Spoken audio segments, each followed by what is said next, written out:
வணக்கம். இந்திய நேரப்படி காலை 8:30 மணி செய்திகள். முதலில் தலைப்பு செய்திகளை காணலாம். பயங்கரவாதத்தால் கடுமையான சவாலை சந்திக்கும் மனிதகுலம். பிரதமர் மோடி அறிவிப்பு.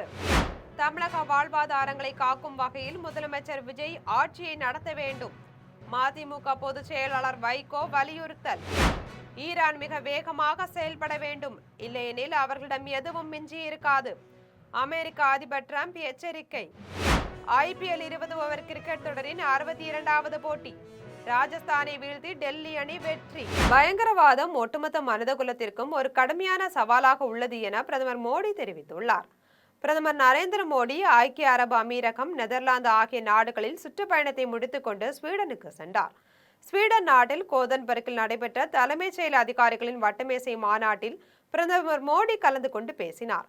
அப்போது இன்றைய பதட்டமான உலகளாவிய சூழலில் இந்தியா மற்றும் ஸ்வீடன் போன்ற ஜனநாயக நாடுகளுக்கு இடையிலான நெருங்கிய ஒத்துழைப்பு மிக முக்கியத்துவம் வாய்ந்தது என்று கூறினார்.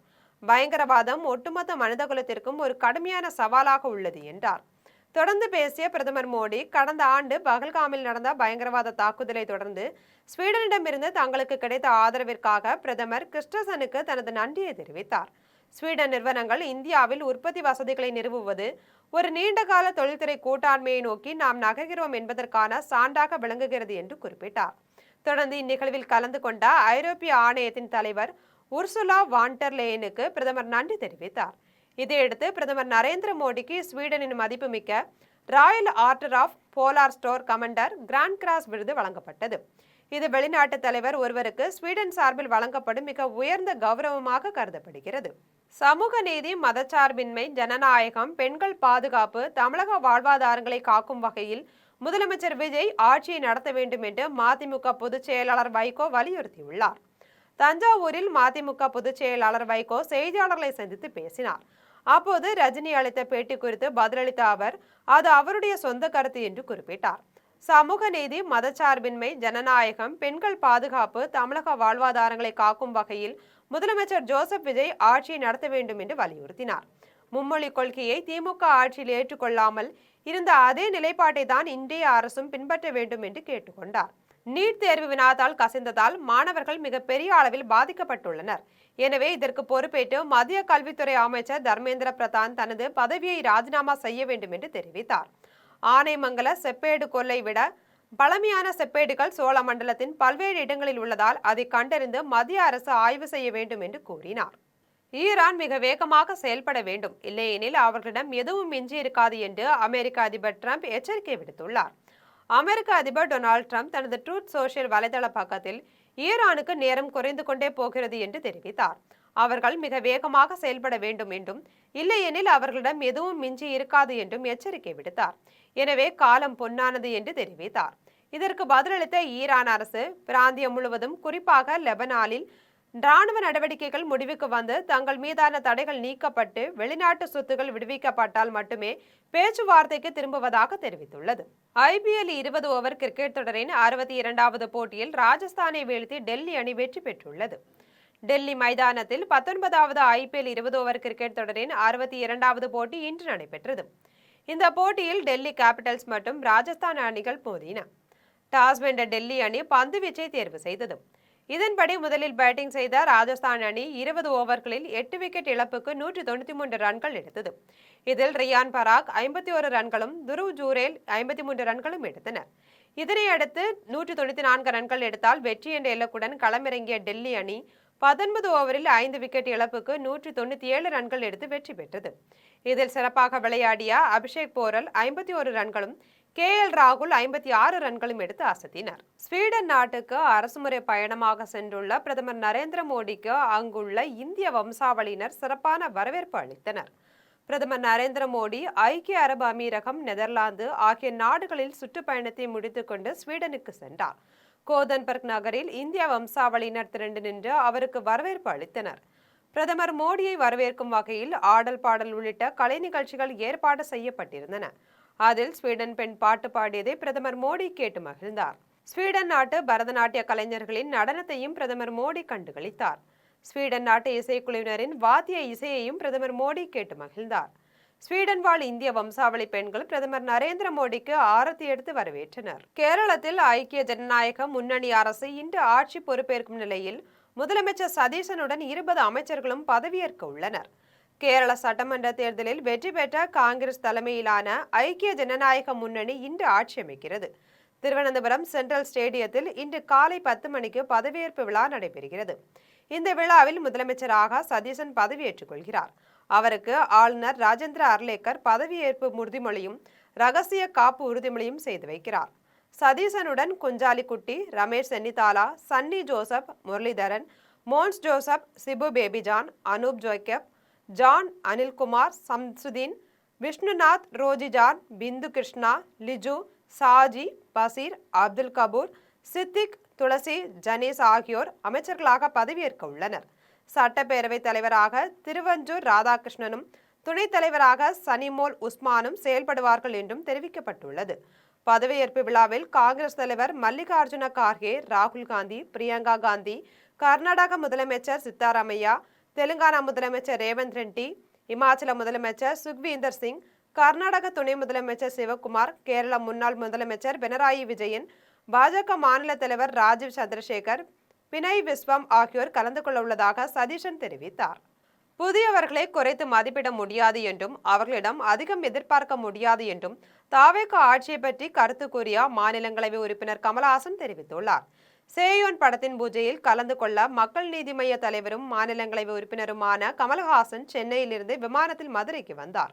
விமான நிலையத்தில் செய்தியாளரிடம் அவர் பேசினார். அப்போது தாவேக ஆட்சி குறித்து செய்தியாளர்கள் கேள்வி கேட்டனர். அதற்கு பதிலளித்த கமல்ஹாசன், புதியவர்களை குறைத்து மதிப்பிடவும் முடியாது, அவர்களிடம் அதிகம் எதிர்பார்க்கவும் கூடாது என்று தெரிவித்தார். குடியாத்தம் சட்டப்பேரவை உறுப்பினர் சிந்து கவுண்டனி ஆற்றில் அமைக்கப்பட்ட திருவிழா கடைகளை ஆய்வு செய்தார். வேலூர் மாவட்டம் குடியாத்தத்தில் புகழ்பெற்ற கங்கையம்மன் கோவில் சிரசு திருவிழாவையொட்டி கவுண்டனி ஆற்றில் கடைகள் அமைக்கப்பட்டுள்ளன. இதற்கிடையே குடியாத்தம் சட்டப்பேரவை உறுப்பினர் சிந்து கவுண்டனி ஆற்றில் அமைக்கப்பட்டுள்ள கடைகளை பார்வையிட்டு பொதுமக்களுக்கு தேவையான அடிப்படை வசதிகள் செய்யப்பட்டுள்ளதா என ஆய்வு மேற்கொண்டார். சட்டமன்ற உறுப்பினர் சிந்துவை பார்த்த பெண்கள் அவருடன் செல்ஃபி எடுத்துக்கொண்டு வாழ்த்து தெரிவித்தனர். இதில் தாவேகா தொகுதி பொறுப்பாளர் இளங்கோ, செல்வம் ஆகியோர் உடனிருந்தனர். திண்டுக்கல் மாவட்ட ஆட்சியரை சந்தித்த பழனி சட்டமன்ற உறுப்பினர் ரவி மனோகரனிடம் தாவேகாவுக்கு ஆதரவாக சட்டமன்றத்தில் வாக்களித்தது ஏன் என கேட்டபோது கையெடுத்து கும்பிட்டுவிட்டு ஓடினார். பழனி சட்டமன்ற தொகுதியில் அதிமுக சார்பில் போட்டியிட்ட ரவி மனோகரன் தமிழக வெற்றி கழகத்தின் வேட்பாளர் பிரதீப்பை விட சுமார் 700 வாக்குகள் அதிகம் பெற்று வெற்றி பெற்றார். தொடர்ந்து நத்தம் விஸ்வநாதன், எஸ்பி வேலுமணி அணியில் இணைந்த அவர் சட்டமன்றத்தில் தாவேகா அரசுக்கு ஆதரவாக வாக்களித்தார். இந்த நிலையில் திண்டுக்கல் மாவட்ட ஆட்சியரை ரவி மனோகரன் நேரில் சந்தித்து பேசினார். இந்த சந்திப்பு 1 மணி நேரத்திற்கு மேலாக நடைபெற்றது. சந்திப்புக்கு பின் ரவி மனோகரனிடம் செய்தியாளரிடம் பேசினார். அப்போது தாவேகாவுக்கு எதிராக வாக்களித்து மக்கள் உங்களை தேர்ந்தெடுத்துள்ள நிலையில் சட்டமன்றத்தில் தாவேகா அரசுக்கு ஆதரவாக வாக்களித்தது ஏன் என செய்தியாளர்கள் வினவினர். அதற்கு பதிலளிக்காத அவர் அரசியல் வேண்டாமே என்று கும்பிட்டுவிட்டு ஓடினார். திருவண்ணாமலை மாவட்டம் துரிஞ்சாபுரம் ஒன்றியத்தில் சட்டமன்ற தேர்தலில் சிறப்பாக பணியாற்றிய தாவேகா நிர்வாகிகளுக்கு வெற்றி விருந்து அளிக்கப்பட்டது.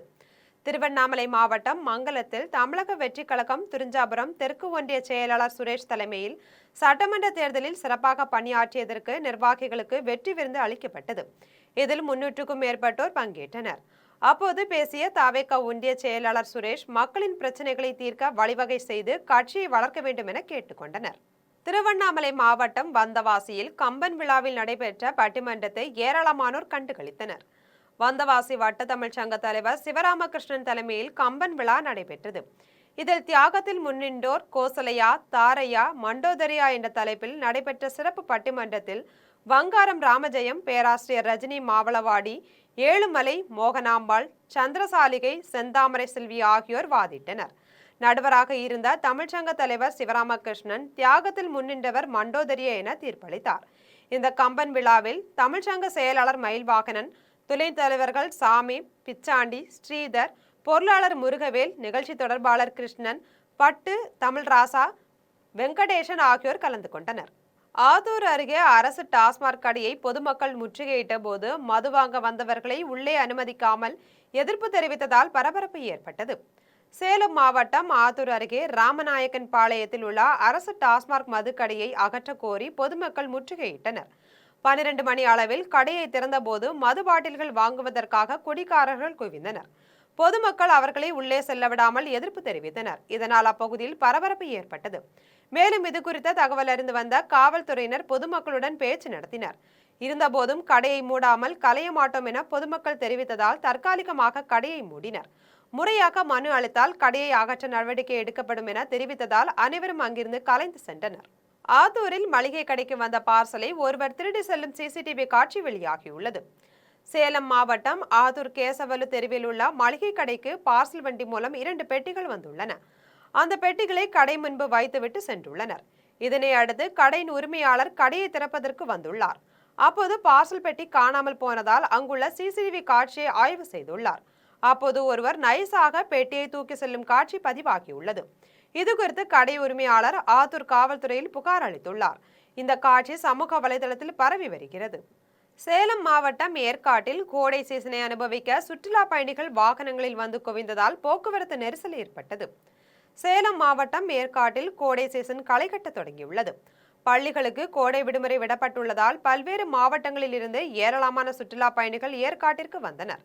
இவர்கள் ஏற்காட்டின் மிதமான சூழலை அனுபவித்தவாறு லேடி சீட், ரோஜா தோட்டம், அண்ணா பூங்கா, ஏரி பூங்கா, பக்கோடா பாயிண்ட், சேர்வராயன் குகை கோயில் ஆகிய இடங்களை கண்டு களித்தனர். ஏற்காடு படகு இல்லத்தில் குவிந்துள்ள சுற்றுலா பயணிகள் இயற்கை காட்சிகளை கண்டுகளித்தவாறு படகு பயணம் செய்தனர். சுற்றுலா பயணிகளின் வாகனங்கள் அதிக அளவில் வந்ததால் ஏற்காடு மலைப்பாதையிலும் முக்கிய சாலைகளிலும் போக்குவரத்து நெரிசல் ஏற்பட்டது. கோவில்பட்டி ரயில்வே நிலையத்தில் பெண் பயணியிடம் நகை பறித்த வழக்கில் இளைஞரை காவல்துறையினர் கைது செய்துள்ளனர். தூத்துக்குடி மாவட்டம் ஒட்டபிராம் சிலோன் காலனியை சேர்ந்த ராஜேந்திரன் மனைவி தனலட்சுமி ஏப்ரல் 27ஆம் நாள் மதுரைக்கு செல்வதற்காக கோவில்பட்டி ரயில் நிலையத்தில் நாகர்கோயில் கோவை ரயிலில் ஏறுவதற்காக நடந்து சென்று கொண்டிருந்தார். அப்போது பின்தொடர்ந்து வந்த திருடன் தனலட்சுமி கழுத்தில் அணிந்திருந்த 6 பவுன் தங்க சங்கிலியை பறித்து கொண்டு தப்பி ஓடிவிட்டான். இதுகுறித்து அவர் அளித்த புகாரின் பேரில் தூத்துக்குடி ரயில்வே காவல்துறையினர் வழக்கு பதிந்து நகையை பறித்த திருடனை தேடி வந்தனர். கோவில்பட்டி ரயில் நிலையத்தில் உள்ள கண்காணிப்பு கேமரா காட்சி பதிவுகளை ஆய்வு செய்ததில் கடம்பூர் கீழப்பாறைப்பட்டியை சேர்ந்த முருகன் மகன் அழகு பாண்டிதான் நகையை பறித்தது தெரிய வந்தது.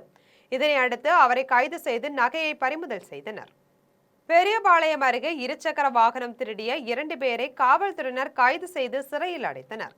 திருவள்ளூர் மாவட்டம் பெரியபாளையம் அடுத்த தாமரைப்பாக்கம் காரணி பகுதியை சேர்ந்த மணிகண்டன் என்பவர் கடந்த 10ஆம் தேதி பூச்சி அத்திப்பேட்டு பகுதியில் இருசக்கர வாகனத்தை நிறுத்திவிட்டு கடைக்கு சென்று திரும்பி வந்து பார்த்தபோது இருசக்கர வாகனம் திருடு போனதை கண்டு அதிர்ச்சி அடைந்தார். அதன் பின்னர் இது தொடர்பாக மணிகண்டன் வெங்கல் காவல் நிலையத்தில் புகார் அளித்திருந்த நிலையில் காவல்துறையினர் அப்பகுதியில் உள்ள சிசிடிவி காட்சிகளின் பதிவை ஆய்வு செய்தனர். இந்நிலையில் தாமரைப்பாக்கம் கூட்டு சாலையில் வெங்கல் காவல்துறையினர் வாகன சோதனையில் ஈடுபட்டனர். அப்போது அவ்வழியாக 2 இளைஞர்கள் வந்த இருசக்கர வாகனத்தை நிறுத்தி வாகனத்தின் ஆவணங்களை கேட்டனர். ஆவணங்கள் இல்லாததால் இளைஞர்களை காவல் நிலையத்திற்கு அழைத்து சென்று விசாரணை மேற்கொண்டனர். அப்போது திருக்கண்டலம் பகுதியை சேர்ந்த விஜய், காமேஷ் ஆகியோர் காணாமல் போன மணிகண்டன் இருசக்கர வாகனத்தை திருடியது தெரியவந்தது. இதனையடுத்து வெங்கல் காவல்துறையினர் அவர்களிடமிருந்த இருசக்கர வாகனத்தை பறிமுதல் செய்து இருவரையும் கைது செய்து சிறையில் அடைத்தனர். காக்கலூரில் தெருநாய் கடித்ததில் காயமடைந்த துப்புரவு பெண் பணியாளர் உள்ளிட்ட 18 பேர் மருத்துவமனையில் அனுமதிக்கப்பட்டு சிகிச்சை பெற்று வருகின்றனர். திருவள்ளூர் நகராட்சியை ஒட்டியுள்ள காக்கலூரில் 10,000க்கும் மேற்பட்ட வீடுகள் உள்ள நிலையில் அப்பகுதியில் சுற்றித் திரிந்த தெருநாய் ஒன்றிற்கு திடீரென வெறி பிடித்ததால் சாலையில் செல்லும் நபர்கள், வீட்டில் இருந்த பெண்கள், முதியவர் என கண்ணில் படும் நபர்களை எல்லாம் விரட்டி கடித்தது. இதில் திருவள்ளூர் நகராட்சி துப்புரவு பணியாளர் சரசு, காக்கலூர் பகுதியை சேர்ந்த கஜேந்திரன், சுரேஷ், ரவிக்குமார், பாஸ்கர், லோகநாதன் உள்ளிட்ட 18 பேர் காயமடைந்தனர். இவர்களை அப்பகுதி மக்கள் மீட்டு திருவள்ளூர் அரசு மருத்துவமனை கல்லூரிக்கு சிகிச்சைக்காக அனுப்பி வைத்தனர். மேலும் அப்பகுதியில் சுற்றி திரியும் நாயை பிடிக்க பொதுமக்கள் கோரிக்கை விடுத்தனர். ஒரே நாளில் 18 பேரை நாய் கடித்துள்ள சம்பவம் திருவள்ளூர் பகுதியில் பரபரப்பை ஏற்படுத்தியது. மயிலாடுதுறை அருகே சித்தர்காட்டில் ஆயுர்வேத மசாஜ் சென்டர் என்ற பெயரில் 2 பெண்களை பாலியல் தொழிலுக்கு உட்படுத்திய 2 பேரை மகளிர் காவல்துறையினர் கைது செய்து சிறையில் அடைத்தனர். மயிலாடுதுறையில் சித்தர்காடு பாரதி நகர் பகுதியில் குடியிருப்பு வளாகம் ஒன்றில் விபச்சார தொழில் நடைபெறுவதாக காவல்துறையினருக்கு ரகசிய தகவல் கிடைத்தது. தகவலின் பேரில் மயிலாடுதுறை அனைத்து மகளிர் காவல் நிலைய ஆய்வாளர் மகாலட்சுமி தலைமையிலான காவல்துறையினர் சம்பவ இடத்திற்கு சென்று சோதனை செய்ததில் தஞ்சாவூர் மாதவராவ் நகரை சேர்ந்த ராதாகிருஷ்ணன் என்பவர் ஆயுர்வேத மசாஜ் சென்டர் நடத்தியதும் ஆயுர்வேத மசாஜ் பணிக்கு அமர்த்திய 2 பெண்களை பாலியல் தொழிலில் ஈடுபடுத்தியதும் தெரியவந்தது.